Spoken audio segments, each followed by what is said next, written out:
Fórmula 1 versus NASCAR. ¿Cuál genera más ingresos?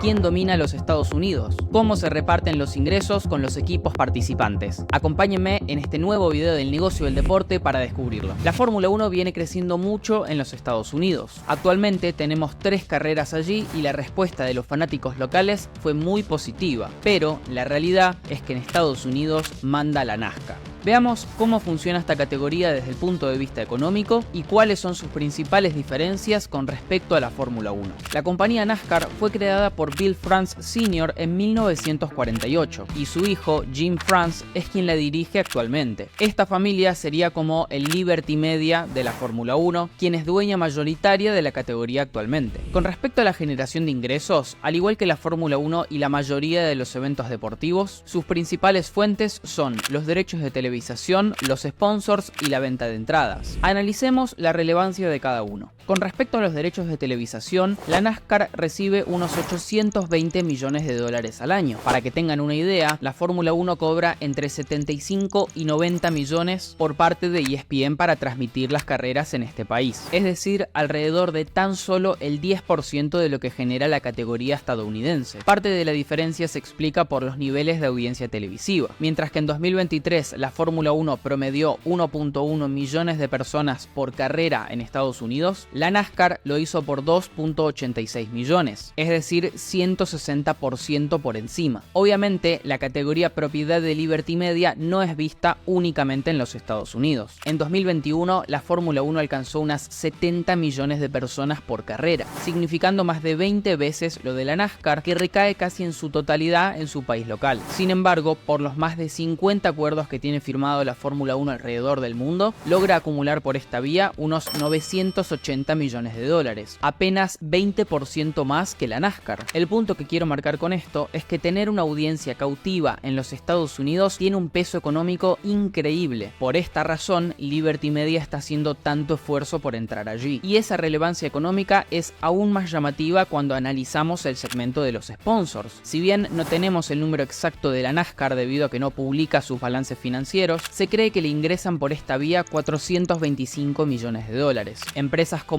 Xfinity, Sunoco, Coca-Cola y Jayco aportan más de 20 millones de dólares al año. La F1, con toda su audiencia y llegada global, genera unos 466 millones por esta vía, significando otra vez tan solo un 10% más que la NASCAR. Quizás el segmento donde la NASCAR pierde por goleada es en la venta de entradas. Aún con un calendario que supera los 35 eventos anuales, generaría entre 200 y 250 millones de dólares, mientras que la Fórmula 1 vende las licencias de promoción de las carreras a terceros por un total de 760 millones de dólares al año, es decir, casi 3 veces lo de la NASCAR. Y el tema de las entradas me sirve para traerles un punto muy importante en cuanto a las diferencias que tienen las dos categorías. Siempre decimos que la Fórmula 1 no es dueña de los equipos ni de los circuitos. El caso de la NASCAR es diferente. Hasta hace unos años, 2 empresas se dividían la mayoría de los circuitos donde corría la categoría: International Speedway Corporation o ISC y Speedway Motorsports Inc. SMI. Pero en 2019 la NASCAR adquirió ISC, por lo tanto ahora también es dueña de más de la mitad de los circuitos donde corre,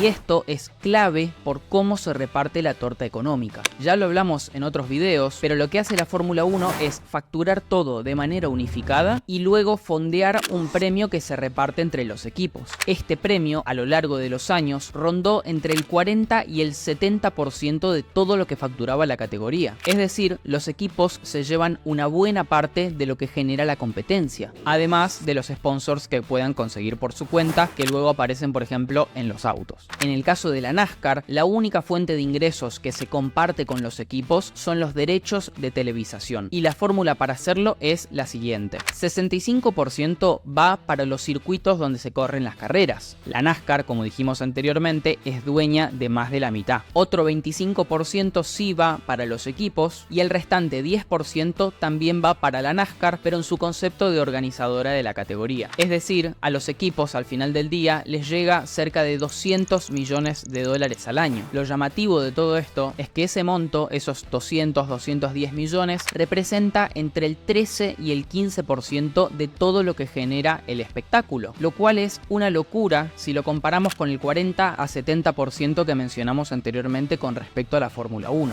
Los equipos de la NASCAR se llevan una porción sustancialmente más chica del show. Obviamente, esto no viene sin fricciones. En 2014, los principales equipos de la categoría crearon la Race Team Alliance, que vendría a ser la alianza de los principales equipos, y lo hicieron para ir a negociar en conjunto mejores términos. En 2016, por ejemplo, consiguieron pasar a un sistema de charters, mediante el cual se les otorga a los equipos el derecho a participar de la categoría durante los próximos años, algo que previamente no estaba asegurado. Esto, si lo quieren pensar, funciona de manera similar a las franquicias en las otras ligas de Estados Unidos. Sin embargo, ese acuerdo finaliza en 2024 y las conversaciones no pueden estar más calientes. Al final del día, todo se reduce a ese porcentaje que les mencioné anteriormente. Los equipos buscan quedarse con un número más grande de los derechos de televisación y depender menos de sus sponsors, algo difícil de sostener en la economía actual. En los próximos meses deberíamos tener noticias al respecto. Pero si hay algo que está claro, es que la NASCAR, aún con todos los problemas que tiene, es una máquina de imprimir dinero en los Estados Unidos. La Fórmula 1, por su parte, es dueña del resto del mundo. Nos vemos en el próximo video del negocio del deporte. Un saludo.